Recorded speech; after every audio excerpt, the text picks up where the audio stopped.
ಒಣಗಿರುವ ಹೂವನ್ನು ನೋಡಿ ಅರಳಿರುವ ಹೂವು ನಗಬಹುದು, ಆದರೆ ಅದು ಶಾಶ್ವತವಲ್ಲ. ಅದಕ್ಕೂ ಬಾಡುವ ಸಮಯ ಬಂದೇ ಬರುತ್ತದೆ. ಅಹಂಕಾರದ ನಗು ತಾತ್ಕಾಲಿಕ ಅಷ್ಟೇ. ಚರಿತ್ರೆಯಲ್ಲಿ ಗೆದ್ದವನಿಗೆ ಗೆದ್ದವನು ಎನ್ನುವ ಭಾವವಿದೆ. ಸೋತವನಿಗೂ ಕೂಡ ಇಂಥವನೊಂದಿಗೆ ಸೆಣಸಾಡಿ ಸೋತೆ ಎನ್ನುವ ಜಾಗವಿದೆ. ಆದರೆ ನಿಂತುಕೊಂಡು ನೋಡುವವರಿಗೆ ಮತ್ತು ಆಡಿಕೊಂಡು ನಗುವವರಿಗೆ ಚರಿತ್ರೆಯಲ್ಲಿ ಎಲ್ಲಿಯೂ ಜಾಗವಿಲ್ಲ. ತಾಳ್ಮೆ ಇಲ್ಲದವನಿಗೆ ವರ್ತಮಾನವೂ ಇಲ್ಲ, ಭವಿಷ್ಯವೂ ಇಲ್ಲ. ಸೇವೆ ಎಲ್ಲರಿಗೂ ಮಾಡು, ಆದರೆ ಪ್ರತಿಫಲ ಯಾರಲ್ಲೂ ಬಯಸಬೇಡ. ಏಕೆಂದರೆ ಪ್ರತಿಫಲ ನೀಡುವವನು ಭಗವಂತನೇ ಹೊರತು ಮನುಷ್ಯನಲ್ಲ. ಮರದ ಕೆಳಗೆ ಹಾಕಿದ ನೀರು ಮರದ ತುದಿಯಲ್ಲಿರುವ ಎಲೆಯವರೆಗೆ ಹೇಗೆ ತಲುಪುತ್ತದೆಯೋ ಹಾಗೆ ಪ್ರೀತಿಪೂರ್ವಕವಾಗಿ ಮಾಡಿದ ಎಲ್ಲ ಕೆಲಸಗಳು ಭಗವಂತನಿಗೆ ತಲುಪುತ್ತದೆ. ಹೇ ಮನುಜ, ಜನಿಸಿದಾಗ ಎತ್ತಿಕೊಳ್ಳಬೇಕು ನಿನ್ನ, ಮರಣ ಹೊಂದಿದಾಗಲೂ ಎತ್ತಬೇಕು ನಿನ್ನ. ಮಧ್ಯೆ ಸ್ವಲ್ಪ ನಡೆದಾಡುತ್ತೀಯ ಎನ್ನುವ ಕಾರಣಕ್ಕೆ ಅಹಂಕಾರ ಏಕೆ ಮಾನವ?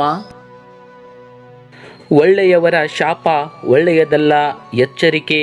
ಕೆಟ್ಟವರು ಕೆಟ್ಟದ್ದು ಮಾಡೋಕೆ ಶುರು ಮಾಡಿದರೆ ಕೆಟ್ಟದಾಗಬಹುದು ಅಷ್ಟೇ. ಆದರೆ ಒಳ್ಳೆಯವರು ಕೆಟ್ಟದ್ದನ್ನು ಮಾಡೋಕೆ ಶುರು ಮಾಡಿದರೆ ಅದು ಭಯಾನಕವಾಗಿರುತ್ತದೆ.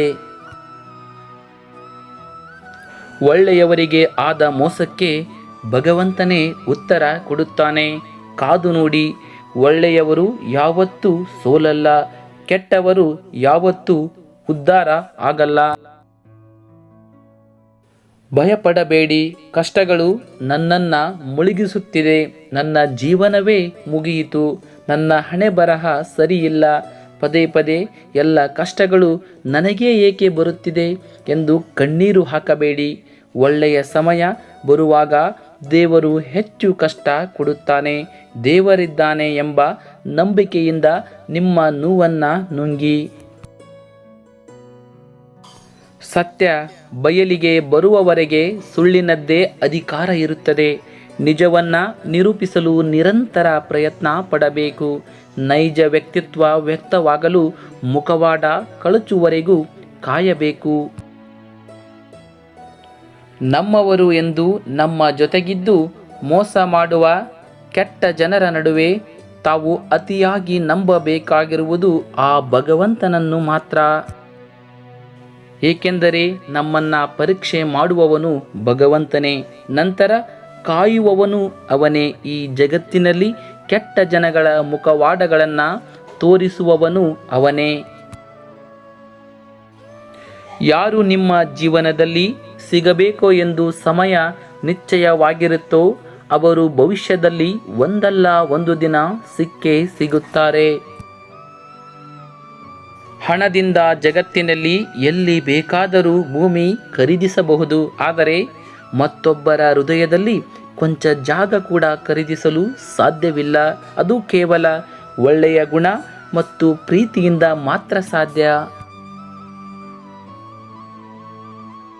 ಹೇಡಿಗಳು ಮತ್ತು ದುರ್ಬಲರು ಮಾತ್ರ ಅದೃಷ್ಟಕ್ಕೆ ವಿಷಯಗಳನ್ನು ಬಿಡುತ್ತಾರೆ. ಬಲವಾದ ಮತ್ತು ಆತ್ಮವಿಶ್ವಾಸ ಹೊಂದಿರುವವರು ಎಂದಿಗೂ ಒಳ್ಳೆಯ ಸಮಯಕ್ಕಾಗಿ ಕಾಯುವುದಾಗಲಿ ಅದೃಷ್ಟವನ್ನು ಅವಲಂಬಿಸಿರುವುದಾಗಲಿ ಮಾಡುವುದಿಲ್ಲ. ನಿನ್ನ ದೊಡ್ಡ ಬೆಂಬಲಿಗ ಅಪರಿಚಿತನಾಗಿರುತ್ತಾನೆ ಮತ್ತು ನಿನ್ನ ಬಹುದೊಡ್ಡ ಶತ್ರು ಪರಿಚಿತನೇ ಆಗಿರುತ್ತಾನೆ. ಜೀವನವೆಂಬುದು ಸುಂದರವಾದ ಉಡುಗೊರೆ. ವ್ಯರ್ಥ ಲಾಪದಲ್ಲಿ ಅದನ್ನು ಹಾಳು ಮಾಡಿಕೊಳ್ಳಬೇಡಿ. ಬದುಕಿನಲ್ಲಿ ಏನೂ ಸರಿಯಿಲ್ಲ ಎನಿಸುತ್ತಿದ್ದರೆ ಒಮ್ಮೆ ಯೋಚಿಸಿ, ನೀವಿನ್ನೂ ಬದುಕಿದ್ದೀರಿ. ಬೇರೆಯವರಲ್ಲಿ ಏನಿದೆಯೋ ಅದು ತನಗೂ ಬೇಕು ಎನ್ನುವ ಆಸೆ ಇರುವವರಿಗೆ ತಮ್ಮಲ್ಲಿ ಎಷ್ಟೇ ಇದ್ದರೂ ನೆಮ್ಮದಿ ನೀಡುವುದಿಲ್ಲ. ತಮ್ಮಲ್ಲಿ ಏನು ಇರುವುದೋ ಅದರಲ್ಲಿಯೇ ನೆಮ್ಮದಿ ಕಂಡುಕೊಳ್ಳುವವರಿಗೆ ಬೇರೆಯವರ ಹತ್ತಿರ ಏನೇ ಇದ್ದರೂ ತಲೆ ಕೆಡಿಸಿಕೊಳ್ಳುವುದಿಲ್ಲ. ನಮ್ಮ ಬದುಕೆ ಒಂದು ಹೋರಾಟ. ಈ ಹೋರಾಟದಲ್ಲಿ ನಾವು ಮಾಡುವ ಕಾರ್ಯವನ್ನು ಪ್ರಾಮಾಣಿಕವಾಗಿ ಮಾಡಬೇಕು. ಏನು ಆಗಬೇಕು ಅದು ಹಾಗೇ ತೀರುತ್ತದೆ. ಅದನ್ನು ತಡೆಯಲು ಯಾರಿಂದಲೂ ಸಾಧ್ಯವಿಲ್ಲ.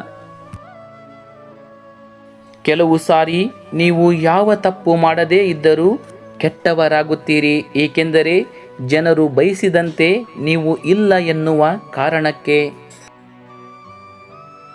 ನಿಮ್ಮ ಕುರಿತು ನಿಮ್ಮನ್ನು ಅವಮಾನ ಮಾಡುತ್ತಾ ಬೆನ್ನ ಹಿಂದೆ ಮಾತನಾಡುವವರಿಗೆ ನೀವು ಏನೂ ಮಾಡಬೇಕಿಲ್ಲ. ಸಮಯಕ್ಕೆ ಅವಕಾಶ ಕೊಡಿ. ಹೇಗೆ ನರಕ ಅನುಭವಿಸುತ್ತಾರೆ ನೀವೇ ನೋಡಿ. ಏಕೆಂದರೆ ಕರ್ಮವು ಅವರನ್ನು ಸುಡಲು ಪ್ರಾರಂಭಿಸುತ್ತೆ ಮತ್ತು ಕರ್ಮವೇ ಅವರಿಗೆ ತಕ್ಕ ಪಾಠ ಕಲಿಸುತ್ತೆ. ಕಾಯುವ ತಾಳ್ಮೆ ಇಟ್ಟುಕೊಳ್ಳಿ ಅಷ್ಟೇ.